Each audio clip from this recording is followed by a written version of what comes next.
এর বোনে যদি না রাখতে চায় তাহলে অন্যজন ফ্যামিলি কি করবো আর বাগনা কতটা মনে করে কান্না করে দিচ্ছেন কত মানুষ কত বাচ্চাদেরকে আদর করতেছে তো আমারও তো আমার বাইক না কত মনে পড়ে সেজন্য আমি আমার বাইক নিয়ে কাছে যাবো এলাকায় যে যাবো এই যে ময়লা কাপড় চোপড় পরে দিলে আমার আমার কিছু সময় আমার বোনের একটা সম্মানই হবে না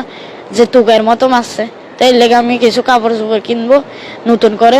প্যান্ট শার্ট পরে গোসল টোসল করে এরপর এলাকার যেয়ে ঢুকবো দরকার হলে আমার যত খুশি মারক তবুও খালি আমি আমার বাইক নাকে একটা নজর দেখে চলে আসবো এটা আমার বাইক না এটা আমার বন্ধুর মতো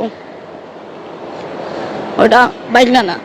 ওটা আমার বন্ধুর মতো মানে এমন একটা দিন বাদ যায় না যে আমার যে ক্যাশ ক্যাশ ক্যাশ ক্যাশ কথা শুনে না আমার বাদ নাই নিজের বোনে যদি না রাখতে চায় তাহলে অন্যজন ফ্যামিলি কি করবো আর বাগনা কতটা মনে করে কান্না করে দিচ্ছেন এর ঈদের বোতল তো গাইতে হবো আর ঈদের মার্কেটও করতে হইব তো বোতল একটু বেশি করে তো গাইতে হবো না শার্ট কিনছি শার্ট এটা দিয়ে ঈদ করবো আজকে বোতল কুড়াবো বোতল কুড়াইয়ে বেশি করে বোতল কুড়াইছি তো এলো বেচ্চা একটা প্যান্ট কিনবো তারপরে এর পরের দিন আবার বোতল কুড়াইয়া আবার কিছু টাকা পয়সা করে বাড়ির যাবো এর পরের দিন পরিবার নাই বোন আছে খালি হ্যাঁ মারা গেছে টাকার টাকা বলতে গেলে নির্দিষ্ট টাকা নাই যেখানে ইচ্ছে এখানে থাকে খাও এই যে হোটেলে বোতল টোতল টুকায় বেশি তো এগুলো হোটেলেই খাই অসুস্থ হয়ে গেলে তো এটা নিজের যতটুকু শরীরে জ্বর আছে যদি টাকা পয়সা থাকে তাহলে ফার্মেসি মনে হচ্ছে এটা দেয় ওষুধ খাই এখন আমার বলতে গেলে আজকে পুরাটা দিন ক্লান্তি ক্লান্তি লাগতেছে যে রোদে বোতল টুকাইতে হবো আর ঈদের মার্কেটও করতে হইব তো বোতল একটু বেশি করে টুকাইতে হবো না এর লেগে কষ্ট তো করতে হইব ঈদের মার্কেট করার জন্য বোতল বেশি করে টুকাইতে হবে এমনি কেনাকাটা করেছো কিছু করছি একটা শার্ট কিনছি আমি আর একটা প্যান্ট কিনি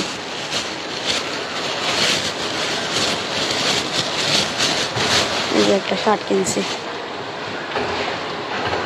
শার্ট এটা দিয়ে ঈদ করবো কোথা থেকে কিনেছো এটা তালতলা দিদি কেমন সুন্দর হয়েছিল হ্যাঁ তালতলার থেকে কিনছি তুমি পছন্দ করে কিনছো কত টাকা নিয়েছে 120 টাকা কত টাকা চেয়েছিল প্রথমে চাচ্ছে 150 টাকা আমি বলছি না ভাইয়া 150 টাকা হবে না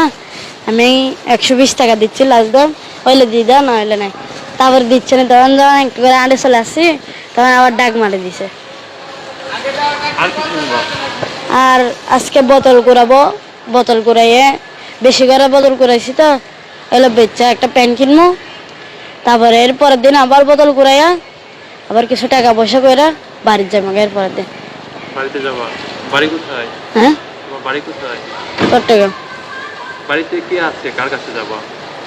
আমার তো এর বলতে কেউ নাই কিন্তু একটা বাগিনা আছে ওকে দেখতে যাবো ভাগিনা বলতে তোমার জীবনে এখানে তো থাকবো না মানে ওকে যে জাস্ট দেখে চলে আসবো মানে যে তোমার বোনের কথা বলা হ্যাঁ সন্তান হ্যাঁ ওনারা কোথায় থাকে আমি চট্টগ্রাম থাকে চট্টগ্রাম থাকে তুমি তো তোমার বোনের কাছে থাকতে পারো বোনে যে কথা শোনাই কেন বোনে এমন একটা দিন বাদ যায় না যে আমার যে ক্যাশ ক্যাশ ক্যাশ ক্যাশ কথা শুনে না আমার বাদ নাই এমন একটা দিন যায় না সকালবেলা ঘুমতে উঠছি কথা শুনেবো রাত্রে ঘুম যাইবো বা ভাত খাইমো ভাত খাবার জন্য কথা শুনেবো দুলাভাই আদর করে তোমাকে রাখতে চায় না দুলাভাই তো তাকে বিদেশে দুলাভাইয়ের সাথে তো একবারও কথা বলতে দেয় না দেখো নাই কথা দুলাভাইকে দেখছি মোবাইলে কথা বলে কিন্তু আমাকে কাছে আসতে দেয় না কি আমার আবার কি যে আমি বলে দিব সেদিন আমাকে মোবাইলে কথা বললে আমাকে এক রুমে বদ্ধ করে রাখে সব সম্বলিত আমার বাইক না আমার বাগনাকে আমি অনেক ভালোবাসি ছুটে ভিতরে হয় ও একটু প্রতিবন্ধী তার জন্য কিনবো হ্যাঁ কিনবো বাগনা কতটা মনে করে কান্না করে দিছেন ভাগিনাকে এত ভালোবাসো প্রথমে আমি আমার নানু বাড়ি যাবো নানু বাড়ি যেয়ে এনে তারপর আমার আবুর শ্বশুর বাড়ি কোথায় এই বারা বাসা থাকে তো ঠিকানা নিবো আমার নানুর থেকে ঠিকানা নিয়ে নে আবার এই ঠিকানা যাবো যে এত কিছু করার পরে তোমার বোন তোমাকে দেখতে পায় না, তোমার নানুকে, তুমি তাদের সাথে থাকলে তুমি পড়াশোনা করতে পারতে না? বা যে নিজের বোনে যদি না রাখতে চায় তাহলে অন্যজন ফ্যামিলি কি করবার।